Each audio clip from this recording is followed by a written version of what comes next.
They fired me on the 42nd floor while my daughter sat downstairs with a needle in her arm.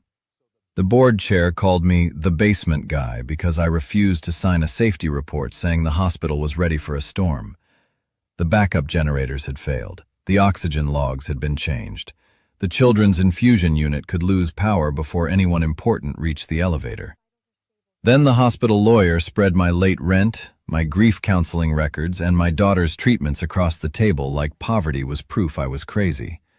Security reached for my badge. The CEO watched in silence.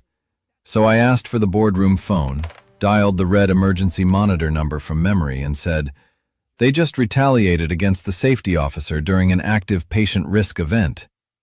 That was the moment the whole board stopped laughing. The ending of this story changed everything.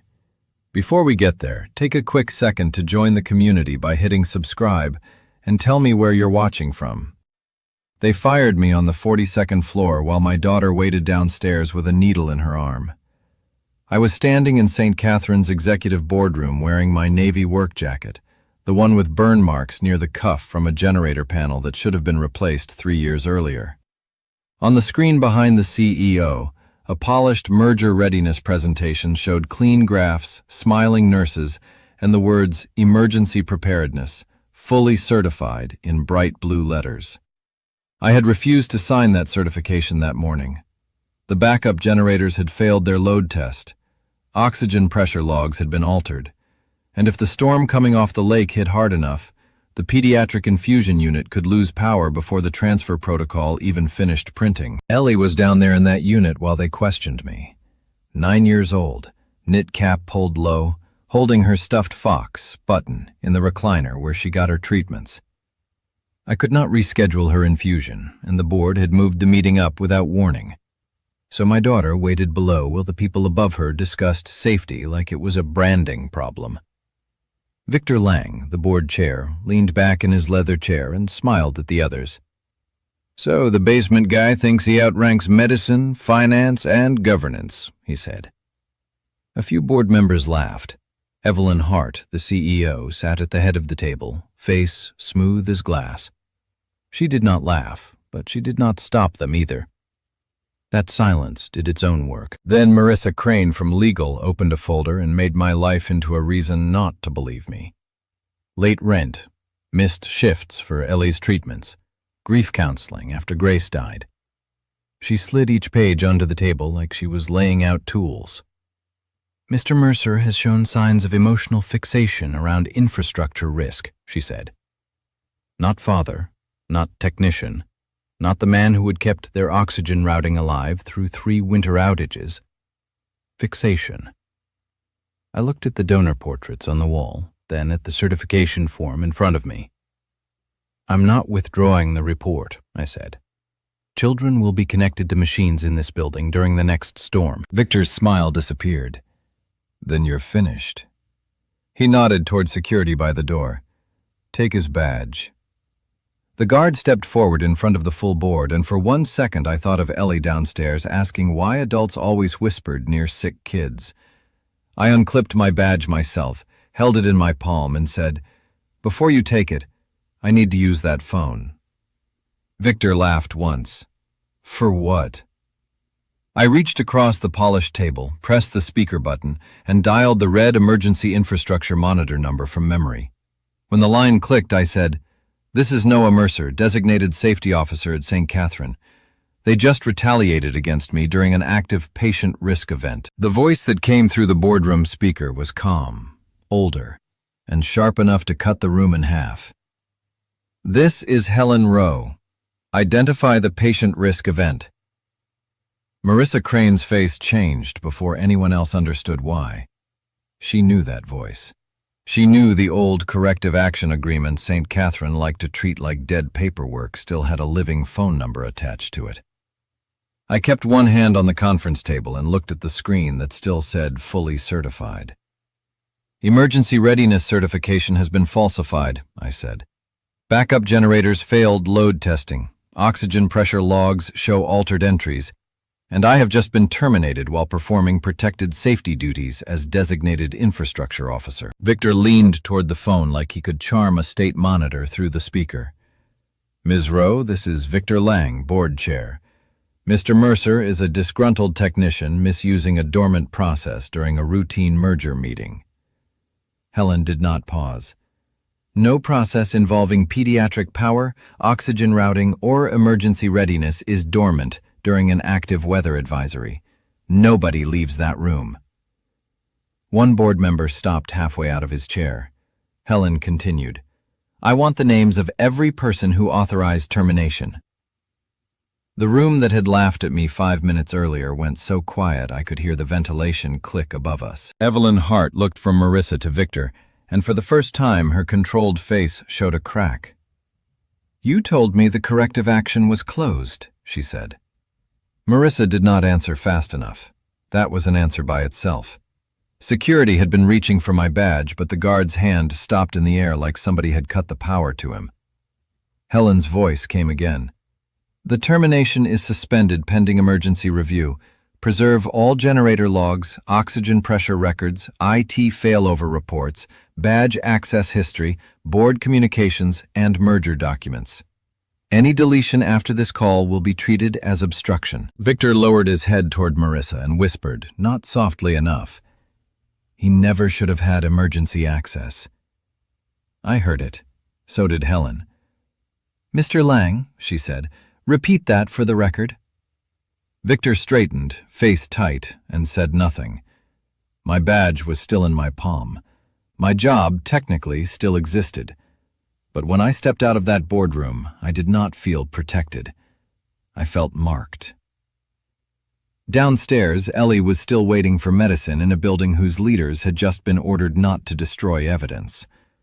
I had stopped them from firing me for one afternoon, but I knew men like Victor did not stop at a badge.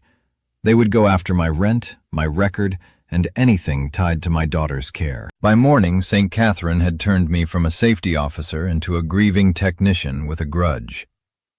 The first leak hit before Ellie finished breakfast. Sources say hospital employee disrupted merger meeting after disciplinary action. By 9, a local business site called me financially strained and emotionally fixated on emergency systems after my wife's death. By 10, somebody on the radio said I was trying to stop a major hospital merger for attention. They never mentioned the failed load test. They never mentioned oxygen pressure logs. They never mentioned children connected to machines under a storm warning. They just held up my grief like it was proof I could not read a generator report. My landlord texted before lunch asking for written proof that I was still employed before he renewed our lease. I stared at the message in the infusion waiting room while Ellie sat 3 chairs away with Button tucked under her coat. 2 nurses at the desk whispered, "Is that the fired safety guy?" One of them looked over too late to pretend she hadn't. Ellie heard it. She pulled the stuffed fox deeper against her stomach and turned her face toward the window where rain had started sliding down the glass. Evelyn Hart issued a statement that afternoon saying St. Catherine remained deeply committed to patient safety and responsible process. She stood behind a podium, calm and polished, and never once said the words backup generator, failed load test, or altered oxygen record. Near shift change, Samir Patel caught me outside the service elevator, laptop bag pressed against his side like he was afraid somebody might grab it. "The oxygen dashboard logs are being overwritten," he whispered. "Not deleted all at once, rotated clean. If you need proof, you need it now." I went straight to the sub-basement. The old binders from last month's generator failures were gone from the metal shelf beside the panel room.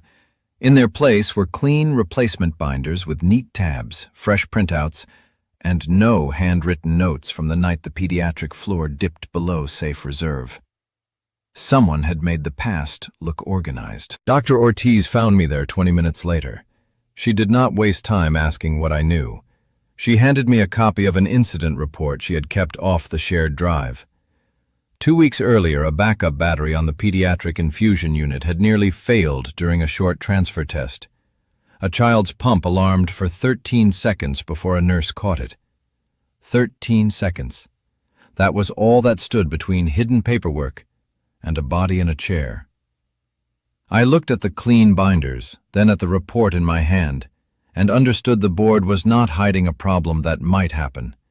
They were hiding one that already had. I started documenting the real hospital carefully, not the one donors saw. I did it without stopping care, without making nurses choose between patients and proof.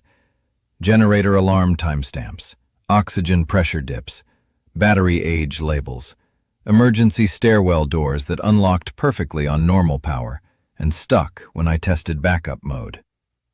I took pictures with my phone, copied panel readings into a pocket notebook, and kept my face calm when supervisors passed. At home, Ellie sat across from me at the kitchen table, sorting old maintenance notes by date, while Button leaned against her cereal bowl. She found one of Grace's pages tucked inside a faded folder, the purple ink still clear after all those years.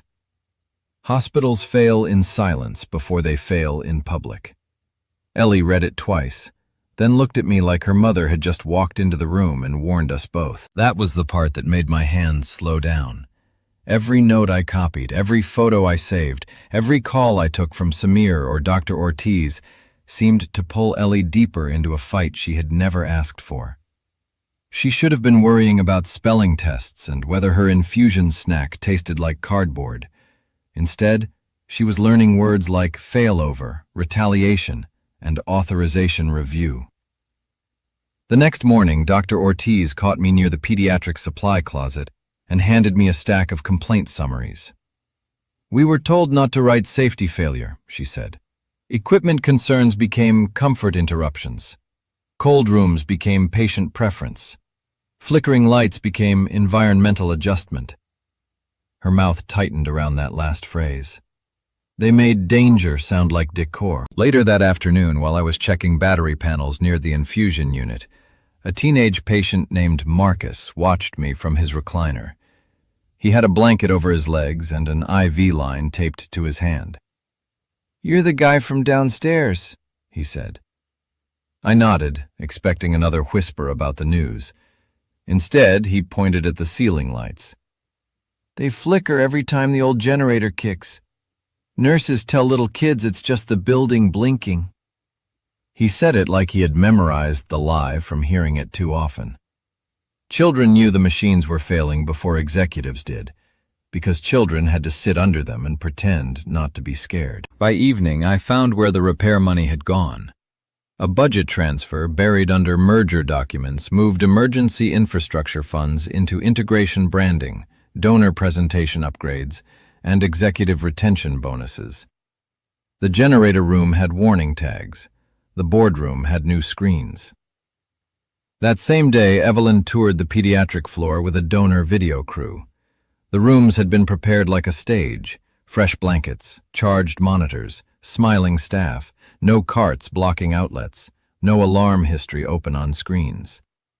Ellie was sitting near the hallway with Button in her lap when Evelyn paused beside her. My daughter looked up and asked softly, "Why do the machines behave better when cameras are watching?" Evelyn's face tightened, just for a second. Before she could answer, Victor appeared at her elbow, touched her arm, and guided her away like a question from a sick child was more dangerous than any broken generator. Marissa Crane called it a conversation, but the room she chose had no windows, no family photos, and one folder centered on the table like a loaded weapon. She waited until I sat before sliding it toward me. "Severance, 6 months of rent support, insurance continuation, and a neutral employment reference," she said. "You can keep your daughter's treatment stable and move forward without public conflict." I opened the folder because I was a father before I was anything else, and numbers like that do not let a man pretend he is above fear. The agreement said I would withdraw my safety complaint and clarify that my concerns came from a misunderstanding of emergency system maintenance cycles. Misunderstanding. That was what they wanted to call failed generators, altered oxygen logs, and children sitting under flickering lights. Marissa folded her hands like she had practiced looking merciful. "Ellie needs stability," she said, "not a moral crusade that could cost you housing, insurance, and employment." She knew exactly where to press. Ellie's infusions ran through my insurance. Our landlord wanted proof I still had a job. The apartment above the closed barber shop was drafty, but it was ours.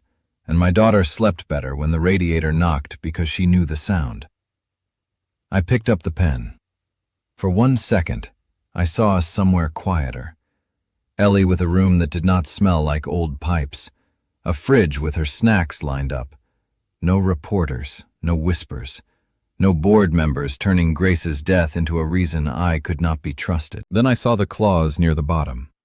I would be barred from contacting staff, patient families, state monitors, or media regarding any operational concern, past or future. It was not a settlement. It was a blindfold with rent money attached. I put the pen down. If I sign this, I said, Dr. Ortiz has no witness. Samir has no protection. Those kids upstairs have no record except the one you clean for them. Marissa's face did not change. Widowed fathers with unstable finances rarely survive credibility reviews, she said softly, especially when their judgment is tied to a sick child. I stood up before my hands could do something my daughter would have to hear about later. Then review me, I said, but I'm not signing away children I can still hear breathing. That night, Ellie found me at the kitchen table with the unsigned agreement folded beside Grace's old notebook. She climbed into the chair across from me, button tucked under one arm, and asked, "Does telling the truth mean we might lose the apartment and the hospital?" I wanted to give her the kind of answer fathers are supposed to have ready. Instead, I looked at her medicine schedule on the fridge and the late notice clipped beside it. The board had figured out the cruelest way to fight me. They were not just threatening my job. They were using the child I was trying to protect as the reason to let other children stay in danger. I opened Grace's locked metal case after Ellie went to sleep, using the tiny brass key I kept taped behind our wedding photo. I had been looking for old safety notes, something that might connect the current failures to the corrective action agreement Helen Rowe kept mentioning. What I found was worse.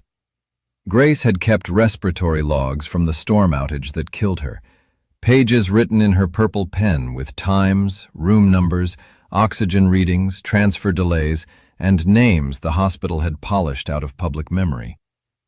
Halfway through the second folder, I found one circled twice. Milo Kent, newborn, oxygen transfer delayed. I sat back in the kitchen chair and stared at that name until the radiator knocked hard enough to make me blink. The public record had called Milo's death unavoidable storm-related deterioration. I remembered that phrase because it had appeared in the same press release that described Grace's death as a tragic complication during unprecedented weather. But Grace's notes did not read like weather. They read like failure. Backup oxygen routing unstable. Transfer valve delayed. Manual override not staffed. She had written in the margin, "They will call this the storm because storms cannot be subpoenaed." Under that was another line. Executives promised reform after Milo, treating monitor agreement like PR containment already. I turned the page and found a photo tucked between logs. Grace stood at a memorial dedication beside a younger Evelyn Hart, both of them holding candles under a banner with Milo's name on it.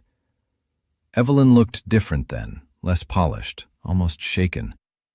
She had not just inherited the old outage history.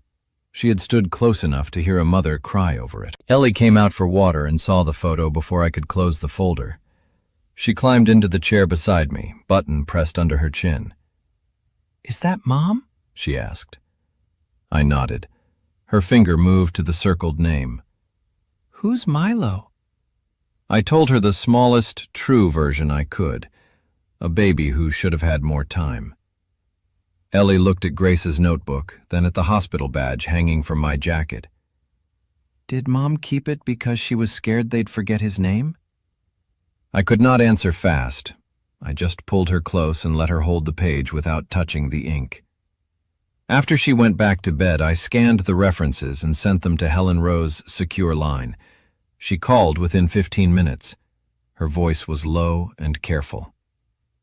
"Mr. Mercer, if these historical failures connect to ongoing harm, I can recommend emergency receivership and board suspension. But you need proof that patients are still at risk." I looked at Milo's name, Grace's handwriting. and Ellie's infusion schedule clipped to the fridge. The old agreement was not paperwork. It was a grave marker the board had been stepping over for years.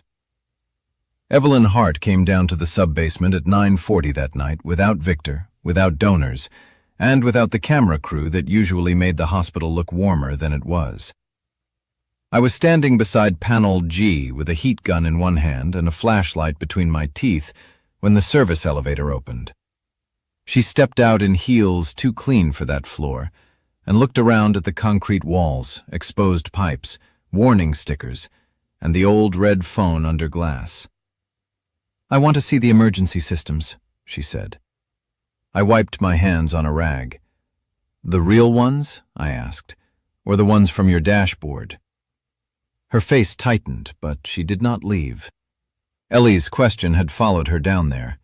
I could see it in the way she looked at every humming box like it might answer before I did. I did not take her to the clean binder shelf. I took her to the generator room where the backup unit rattled hard enough to shake dust from the ceiling. I showed her the overheating panel with scorch marks under the breaker labels, the oxygen routing valve patched with a temporary clamp that had been temporary for 8 months, and the battery cabinet where half the date stickers were older than Ellie. Evelyn crossed her arms and said, "Executive readiness dashboards showed acceptable status." I opened my notebook and laid it beside the printed reports. "Because alerts got recoded before they reached you," I said. "Generator failure became delayed maintenance cycle. Oxygen dip became pressure variation. Pediatric backup warning became non-critical equipment comfort issue." She stared at the lines, and for the first time she looked less like a CEO hearing a complaint and more like a person realizing she had been reading a different hospital than the one children were treated in. Then the pediatric backup alarm sounded upstairs. Not loud down there, just a thin electronic chirp through the service radio, but my body moved before her questions did. I grabbed the radio, called the unit, checked the transfer panel, and reset the battery relay while Evelyn followed half a step behind me through a stairwell that smelled like bleach and old concrete. By the time we reached the pediatric hallway, Dr. Ortiz was already at the nurse's station, eyes sharp, one hand on a patient chart. "That was the 3rd backup warning this week," she told Evelyn. "We've been treating children inside a lie, and your people keep asking us to rename it until it sounds harmless." Evelyn started to say something about reports, then stopped when a little boy in a recliner asked his mother if the lights were going to blink again. Dr. Ortiz looked at my work jacket and said Grace's name without meaning to wound me. "Grace used to say systems tell the truth before executives do." Evelyn's head turned. "Grace Mercer?" she asked. Her voice changed on the last name. I watched the old memorial come back to her face. The candles, Milo Kent's mother, my wife standing beside her with that purple pen in her pocket. She had known enough to remember, maybe not everything, maybe not what the board buried, but enough that the past was no longer safely behind glass. Back in the sub-basement, I placed the real logs on the metal desk and slid them toward her. "You want the truth," I said, "or only the version that saves your merger?" Evelyn did not answer with a speech. She took out her phone, photographed the logs, then asked for copies of the originals. Her hands were steady, but her mouth was not. When she left through the service hall, I saw a man near the ambulance bay lift a camera and step back behind a pillar. Victor's investigator had been waiting. By morning, Evelyn would not be the only one accused of standing too close to me. Victor did not come at me directly after Evelyn walked out of the sub-basement. He went for the place he knew would make my hands shake. By morning, a local health blog had a quote from an unnamed board source saying a hospital technician with unrestricted pediatric systems access had become emotionally unstable because his own daughter was a patient. They made my fatherhood sound like a security breach. Then anonymous complaints started landing in places ordinary people cannot see until the damage is already moving. One claimed I was using Ellie's illness to advance a workplace grievance. Another suggested I had pressured pediatric staff by leveraging personal patient relationships. Every sentence carried the same cold rhythm as Marissa's legal memos. The real blow came from billing. Ellie's next infusion authorization was flagged for coverage review pending administrative clarification. No denial, no honest refusal, just a delay dressed up as process. Ellie was sitting at the kitchen table when the notice came through my phone, coloring Button's missing ear with a purple marker. She saw my face and set the marker down. "Is my medicine stopped because you made the important people mad?" she asked. I told her no too quickly. Fathers lie fastest when they are trying to keep fear out of a room. She nodded like she wanted to believe me, then tucked Button under her arm and went to her bedroom without finishing the ear. I took screenshots of the complaints and compared them to the credibility memo Samir had quietly copied before access controls changed. The phrases matched. Emotional fixation, patient relationship leverage, operational boundary concerns. They had taken Marissa's language, stripped off her name, and sent it into the hospital like smoke under a door. When I showed Evelyn, her face hardened in a way that finally looked useful. She confronted Victor in his office that afternoon. I was not there, but Samir heard enough through the glass wall to tell me later. Evelyn asked whether he had authorized pressure on a child's treatment. Victor said protecting the hospital sometimes required neutralizing unstable employees before they harmed the institution. Then he said too much. He told her the merger could not survive a full infrastructure rebuild. Repairs would lower valuation, trigger disclosures, and threaten the partner agreement already drafted. The plan was to outsource emergency infrastructure after closing and sell patient data analytics to a partner company during the transition. "We stabilize the story now," Victor said, "then migrate later." Evelyn asked whether pediatric systems would be safely migrated first. Victor did not answer. That silence told her what my reports had been trying to say for weeks. The delays were not neglect anymore. They were strategy. Fixing the hospital would make the deal worth less. That evening I received the official notice. Ellie's authorization was under review, and her next dose could be postponed pending account and employment verification. I sat in the car outside the infusion entrance with the paper in my lap, watching parents carry children through automatic doors under a sign that said, "Compassion in every moment." My phone had Marissa's number still saved from the settlement meeting. One call could make them stop hurting Ellie. One call could also leave every other child wired to machines inside a lie. I looked at my daughter's empty booster seat in the mirror and understood they had finally found the cruel question. What kind of father risks his own child to protect someone else's? Samir gave me the contract in the hospital chapel because it was the only place left where security cameras did not point directly at a man's hands.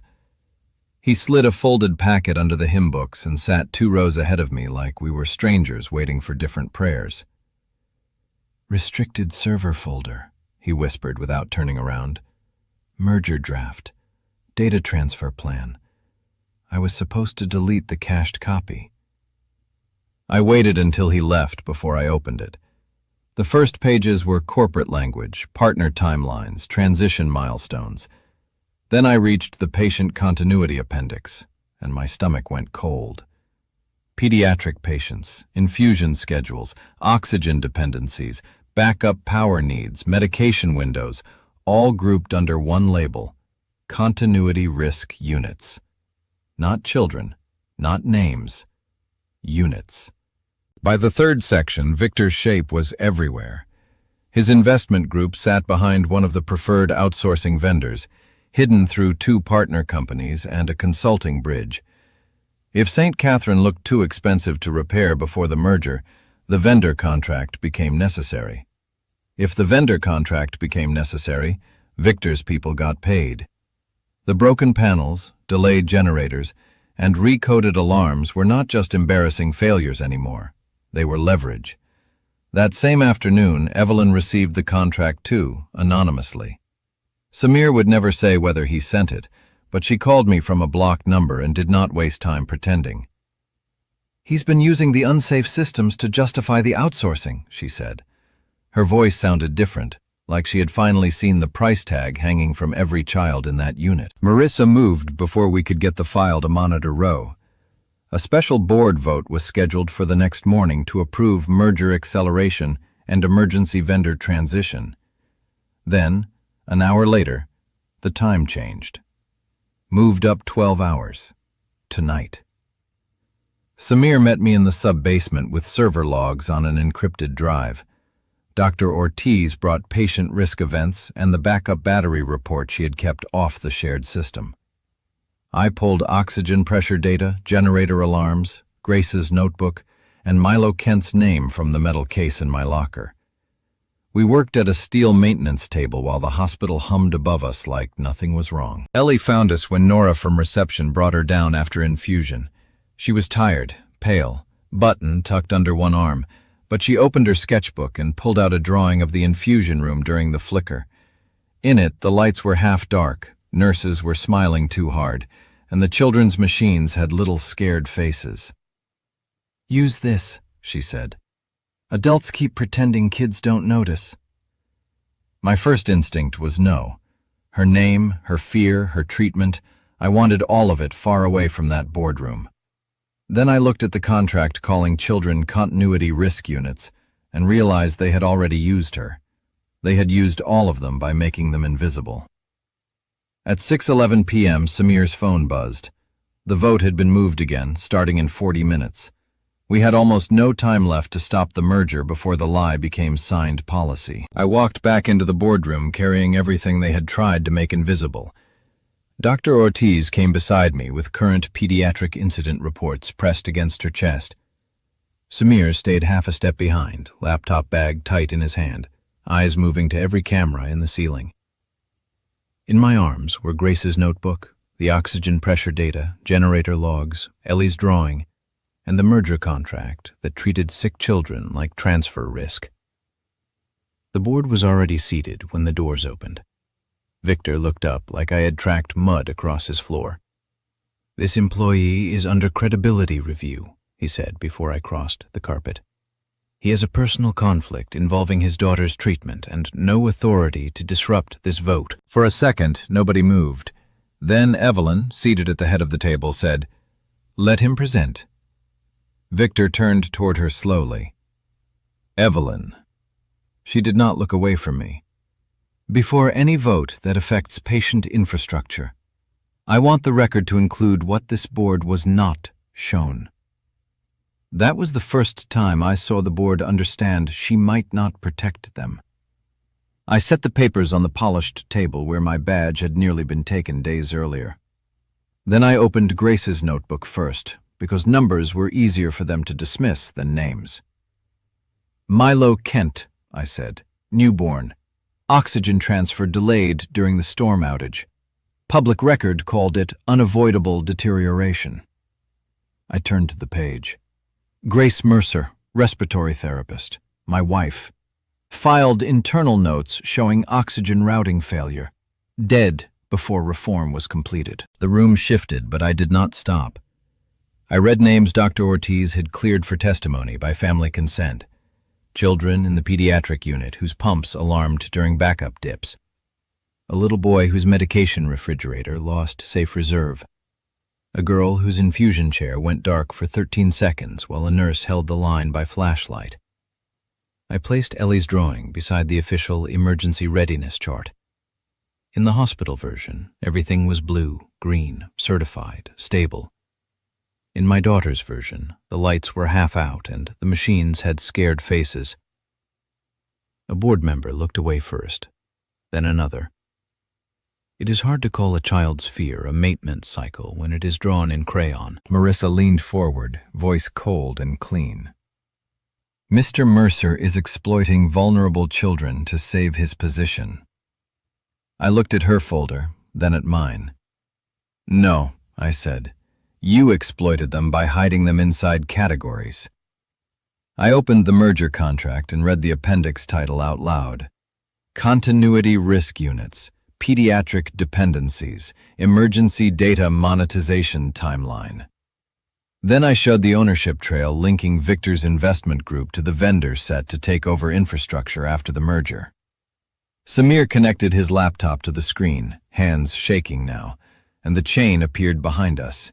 Outsourcing vendor, partner company, consulting bridge, Victor's fund. Broken systems made the vendor necessary, I said, and the vendor made him money. Victor's face hardened into something uglier than anger. Evelyn knew about acceleration, he said, turning on her in front of everyone. She reviewed merger summaries. She stood beside this board every step of the way.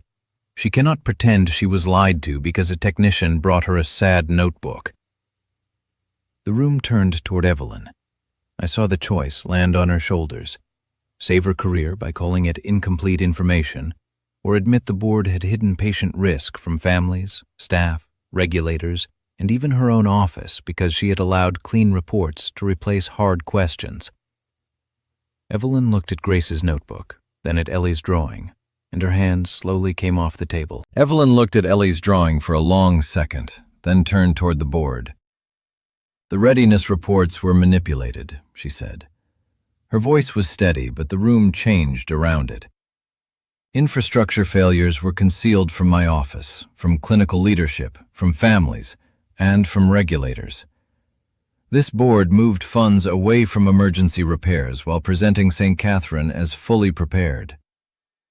Victor's chair scraped back before she finished. "Enough," he snapped. "I move to remove Evelyn Hart as CEO, effective immediately." Two board members looked relieved to have a familiar procedure to hide inside. Marissa closed her folder and said, "And Mr. Mercer is terminated for cause due to unauthorized disclosure, conflict of interest, and misuse of patient information. The merger vote proceeds." That was when I asked for the phone again. Nobody laughed this time, but Victor leaned over the table. "Touch that phone and you will never work in healthcare again." I pressed the speaker button anyway and dialed Helen Rowe's emergency line with my thumb. When she answered, I did not raise my voice. "This is Noah Mercer at St. Catherine. Live board meeting. Evidence presented of patient risk concealment, falsified readiness reports, retaliatory termination, and fraudulent merger acceleration." Victor stepped toward me, red climbing his neck. "You think one call makes you powerful?" he said.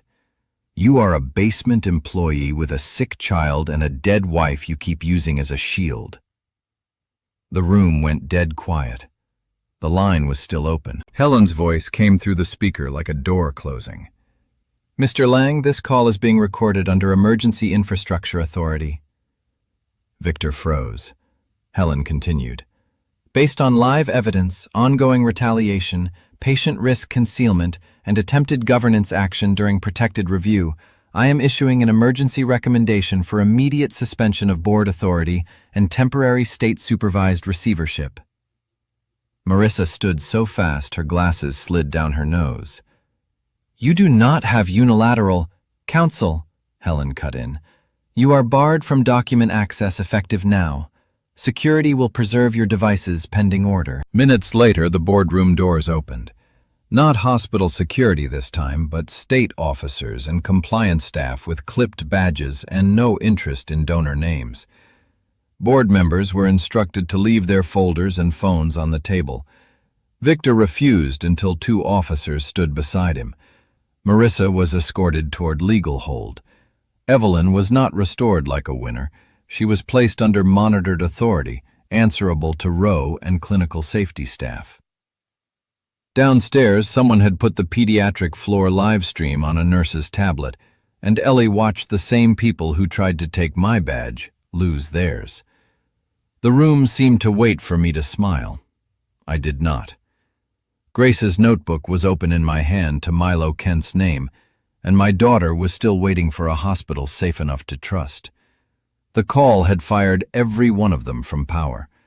But standing there, I understood it was not revenge yet.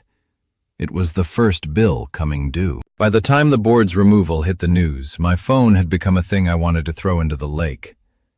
Single dad fires hospital board with one call. Basement tech topples St. Catherine leadership. Reporters filled the lobby before the state officers finished sealing legal files upstairs. Donations started pouring in. People dropped off blankets, portable batteries, coffee, sandwiches, and handwritten notes calling me brave. But none of that replaced a generator before sunset. None of it rebuilt oxygen routing before the storm hit. The pediatric unit still had children in recliners, pumps hanging beside them, parents watching the ceiling lights like they were weather reports. I refused every interview request and went back downstairs. The facilities crew was already moving fast, not because leadership told them to, but because somebody had finally stopped punishing them for telling the truth. We checked fuel levels, transfer switches, oxygen valves, old battery banks, emergency outlets, and backup pathways to the infusion unit. Dr. Ortiz walked the floor with a clipboard, matching children to contingency plans. Samir sat on the tile outside the server closet, rebuilding failover access with one hand, while eating a granola bar with the other. Around 6, Evelyn came down in flats and a blouse with the sleeves rolled up. She looked wrong without the suit, like someone had removed her armor and left the person standing there. "Where can I help?" she asked. Nobody answered right away. Then Marcus, the teenage patient with the blanket over his legs, looked up from his recliner and said, "Adults only fix things after cameras arrive." The words landed harder than yelling would have. Evelyn took them without correcting him, without explaining donors or boards or old reports. She looked at Dr. Ortiz and asked, "What does the unit need first?" So Dr. Ortiz handed her a stack of paper downtime forms and told her to tape one beside every infusion chair in case the system dropped. Evelyn did it. Slowly, carefully. No camera followed her. During the storm drill, a younger girl started crying when the lights dimmed for transfer testing. Ellie stood from her chair, walked over with her IV pole, and put Button in the girl's lap. "He's good when lights blink," she said. Later, when I found her by the vending machines, she leaned against me and whispered, "I'm scared being brave makes you disappear into the hospital forever." I crouched in front of her and held both her hands around mine. "Then I'll learn a better kind of brave," I said. "The kind that comes home." That night, when the storm finally rolled over Cleveland, the systems held. Not perfectly, not because one call fixed everything, because tired people stayed and worked after powerful people lost the right to stop them. Near midnight, Monitor Rowe called to say a public hearing was scheduled. Permanent leadership, repair funding, accountability, and patient protections would all be decided there. I looked through the infusion unit window at children sleeping under steady lights and understood something I should have known already. Removing powerful people was not the same as protecting powerless ones. It only made room for the real work to begin. The hearing room did not look like St. Catherine. No donor wall, no polished marble, no smiling children in framed campaign photos. Just rows of folding chairs filled with patient families, nurses, technicians, donors who suddenly looked less comfortable, reporters, regulators, and people who had once trusted that hospital with the worst day of their lives. Marissa tried to control the room before the first witness even spoke. She argued emergency receivership had already resolved the operational risk, that extended testimony could damage hospital confidence, that public fear might disrupt care. Monitor Rowe looked over her glasses and said, "Confidence is not care. Proceed." Samir testified first, with both hands wrapped around a paper cup of water. He showed overwritten oxygen dashboard logs, hidden alerts, unsafe data migration plans, and the access trail that proved warnings had been cleaned before reaching leadership. His voice shook once when he said, "I knew enough to be afraid, and not enough to be brave." Dr. Ortiz came next. She did not shake. She described backup warnings in pediatric infusion, nurses holding pumps during transfer blinks, and staff being told to rename safety concerns while children sat connected to machines. "We were asked to make danger sound manageable," she said. "But children do not receive treatment inside language. They receive it inside rooms." Then it was my turn. I opened Grace's notebook and the room quieted around the old purple ink. I read Milo Kent's name, his age, the oxygen transfer delay, and Grace's note that executives had promised never to hide system failures again. I did not read it like a speech. I read it like a father standing beside a grave marker people kept stepping over. When I finished, Evelyn was called. She walked to the table without her board beside her, without Victor behind her, without the easy protection of being the person everyone feared disappointing. "I valued donor confidence and merger stability over bedside reality," she said, "because polished reports protected who I thought I had to be." Her fingers tightened once. "My brother died after a rural transfer delay. I became obsessed with control. But control, when it refuses to look closely, becomes another form of abandonment." Victor's investment conflict went into evidence after that. So did Marissa's suppression memos, with her own phrases highlighted in yellow. The room turned toward me when Rowe asked what accountability should look like. I felt what they expected. Evelyn removed forever. St. Catherine burned down in headlines. Everyone who had humiliated me made to feel small. I looked at Ellie sitting beside Dr. Ortiz with Button in her lap, and I knew my answer would either protect children or feed the room's hunger. Outside the hearing room, the questions came at me faster than the elevators could open. Reporters pushed microphones over patient families' shoulders. A father whose son had been on backup oxygen asked if I wanted Evelyn removed forever. A nurse asked whether Victor would face charges. Someone shouted that Marissa should be disbarred before sunset. Another reporter asked if St. Catherine deserved to survive at all after what it had hidden. I stood there with Grace's notebook under my arm, Ellie's small hand in mine, and every part of the hallway seemed to be waiting for me to finish what one phone call had started. I thought about Ellie downstairs during that first board meeting, holding Button while people above her laughed at the basement guy. I thought about Grace's purple ink and Milo Kent's name, about altered oxygen logs and clean binders replacing dirty truth. I thought about Victor being escorted out, Marissa losing document access, and the board members staring at their own phones like power had suddenly become something that could be taken from them, too. Evelyn stood a few steps away, no title protecting her now, no donors gathered around her, no polished report she could hold up between herself and the families. I had the perfect chance to make her small. I could have demanded she be dragged out with the rest of them and let the hospital drown in the scandal it had earned. But then I looked through the glass toward the hearing room, where parents were still holding medication coolers, and nurses were still checking schedules between testimony. Children did not need a headline. They needed power that stayed on, oxygen that routed right, and adults who could not rename danger until it disappeared.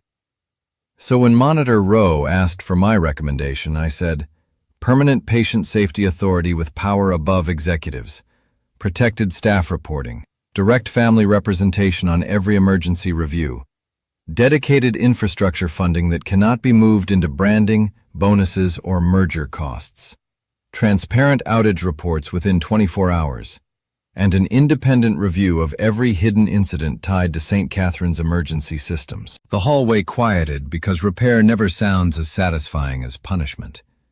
Then I added the part that did need teeth.